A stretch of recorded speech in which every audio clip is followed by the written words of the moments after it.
अस्पताल में एक एक्सीडेंट का केस आया। अस्पताल के मालिक डॉक्टर ने तत्काल खुद जाकर आईसीयू में केस की जांच की। अपने स्टाफ को कहा कि इस व्यक्ति को किसी प्रकार की कमी या परेशानी ना हो। उसके इलाज की सारी व्यवस्था की। रुपए लेने से या मांगने से भी मना किया। 15 दिन तक मरीज अस्पताल में रहा। जब बिल्कुल ठीक हो गया और उसको डिस्चार्ज करने का दिन आया तो उस मरीज का बिल डॉक्टर की टेबल पर आया। डॉक्टर ने अपने अकाउंट मैनेजर को बुला करके कहा, इस व्यक्ति से 1 पैसा भी नहीं लेना है। अकाउंट मैनेजर ने कहा कि डॉक्टर साहब 3 लाख का बिल है, नहीं लेंगे तो कैसे काम चलेगा। डॉक्टर ने कहा कि 10 लाख का भी क्यों ना हो, 1 पैसा भी नहीं लेना है। ऐसा करो, तुम उस मरीज को लेकर मेरे चैम्बर में आओ और तुम भी साथ में जरूर आना। मरीज व्हील चेयर पर चैम्बर में लाया गया। साथ में मैनेजर भी थी। डॉक्टर ने पूछा, प्रवीण भाई मुझे पहचानते हो? मरीज ने कहा, लगता तो है कि मैंने आपको कहीं देखा है। डॉक्टर ने याद दिलाया, एक परिवार पिकनिक पर गया था। लौटते समय कार बंद हो गई और अचानक कार में से धुआं निकलने लगा। कार एक तरफ खड़ी कर थोड़ी देर हम लोगों ने चालू करने की कोशिश की, परंतु कार चालू नहीं हुई। दिन अस्त होने वाला था। अंधेरा थोड़ा थोड़ा घिरने लगा था।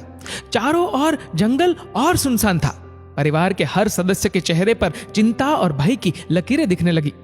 पति पत्नी, युवा पुत्री और छोटा बालक सब भगवान से प्रार्थना करने लगे कि कोई मदद मिल जाए। थोड़ी ही देर में चमत्कार हुआ। मैले कपड़े में एक युवा बाइक के ऊपर उधर आता हुआ दिखा। हम सब ने दया की नजर से हाथ ऊंचा करके उसको रुकने का इशारा किया। वह तुम ही थे ना प्रवीण?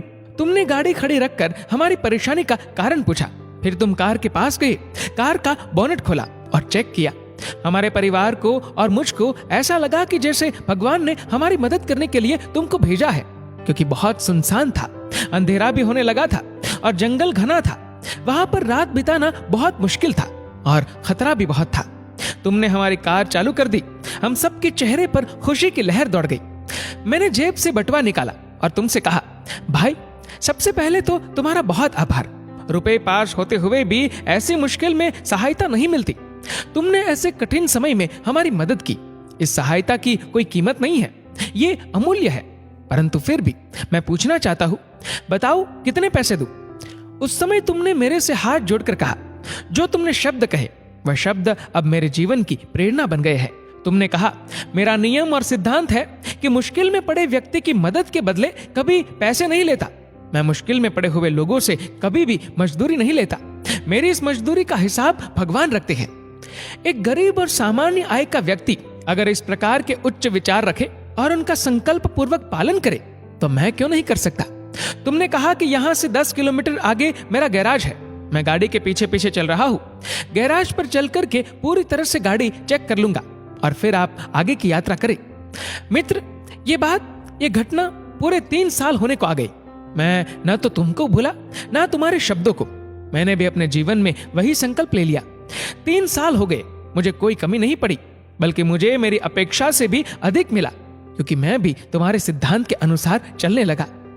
एक बात मैंने सीखी कि बड़ा दिल तो गरीब और सामान्य लोगों का ही होता है, बाकियों का तो कोई न कोई स्वार्थ।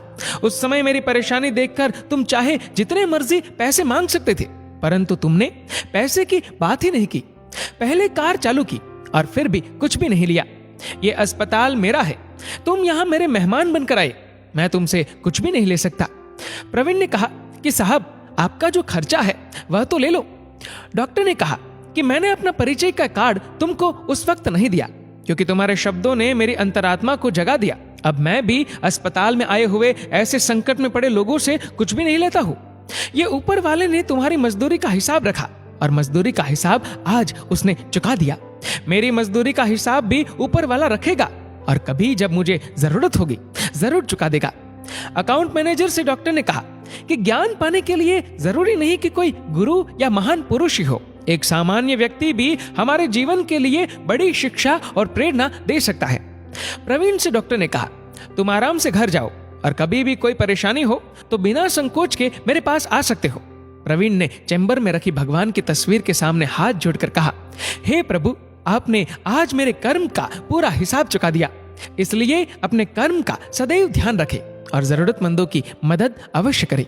दोस्तों, इस वीडियो को लेकर आपकी क्या राय है नीचे कमेंट करके जरूर बताएगा और अगर आपको वीडियो अच्छा लगा हो तो वीडियो को लाइक करेगा, शेयर करेगा ज्यादा से ज्यादा लोगों तक। और ऐसे ही और भी इंस्पिरेशनल वीडियोस के लिए सब्सक्राइब करें हमारे यूट्यूब चैनल को और फेसबुक पर फॉलो करें हमारे पेज को। धन्यवाद।